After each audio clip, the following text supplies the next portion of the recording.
নিৰ্বাচনী সভা আৰু কেইবাটাও পৰিয়াল কেইবাগৰাকীও কংগ্ৰেছ সদস্য আমাৰ বিজেপি যোগদান কৰিলে আৰু একেধৰণে আজি বামুণবাৰী গাঁৱৰ ৰাইজৰ মাজতো এই নিৰ্বাচনী সভাখন অনুষ্ঠিত হ'ল আৰু ইয়াতো কেইবাগৰাকীও জ্যেষ্ঠ কংগ্ৰেছ কৰ্মী বিশেষকৈ এই গাঁৱৰ এগৰাকী সৰ্বৰাহী যুৱক গাজীউৰ ৰহমান তেওঁ আমাৰ দলত যোগদান কৰিলে আৰু ইয়াতে প্ৰায় 100গৰাকীমান কংগ্ৰেছ দলৰ কাৰ্যকৰ্তা আজি দলত যোগদান কৰিলে।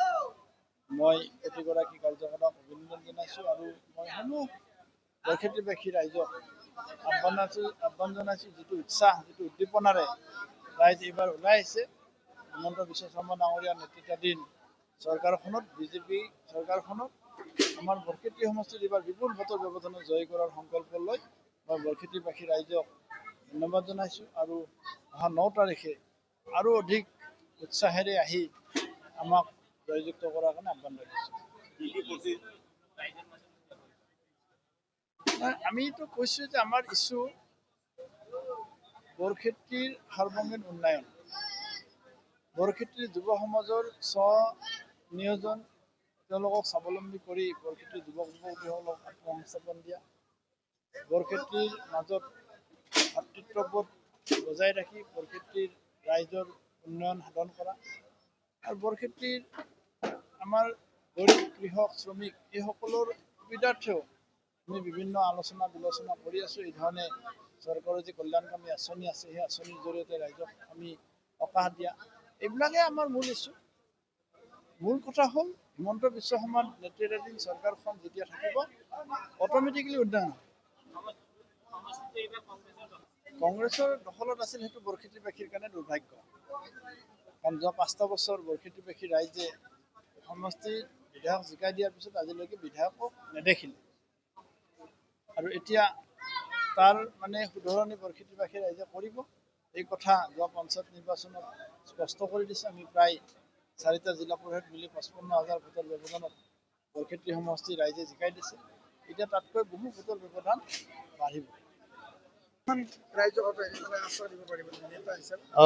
নিশ্চয় এটা ভাল অনুভৱ।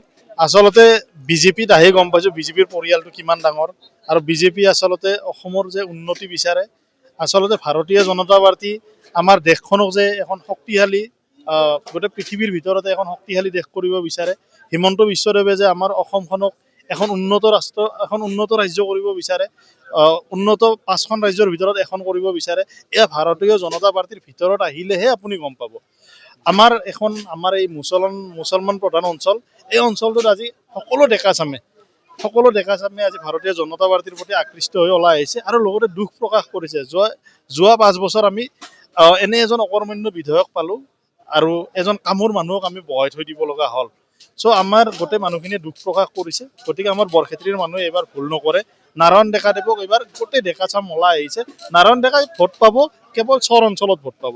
আজি আপুনি জানে কংগ্ৰেছ কৰিব লাগিলে হয়তো আপোনাৰ কোনোবা বংশবুনিয়াদ বহুত কংগ্ৰেছৰ ডাঙৰ লিডাৰ থাকিব লাগিব, নতুবা আপুনি সেই বিশেষ সম্প্ৰদায়ৰ পৰা প্ৰতিনিধিত্ব কৰিব লাগিব। সাধাৰণ ঘৰৰ মানুহে আজিৰ দিনত কংগ্ৰেছত নাথাকে আৰু যদি আছে মই আজি আহ্বান জনাইছোঁ সাধাৰণ শ্ৰেণীৰ মানুহে কংগ্ৰেছ কৰি লাভ নাই। আপোনালোকে আহক, ভাৰতীয় জনতা পাৰ্টীত যোগদান কৰক। এই দেশখন শক্তিশালী কৰাৰ স্বাৰ্থত, এই দেশখন উন্নয়নৰ স্বাৰ্থত আহক। ধন্যবাদ।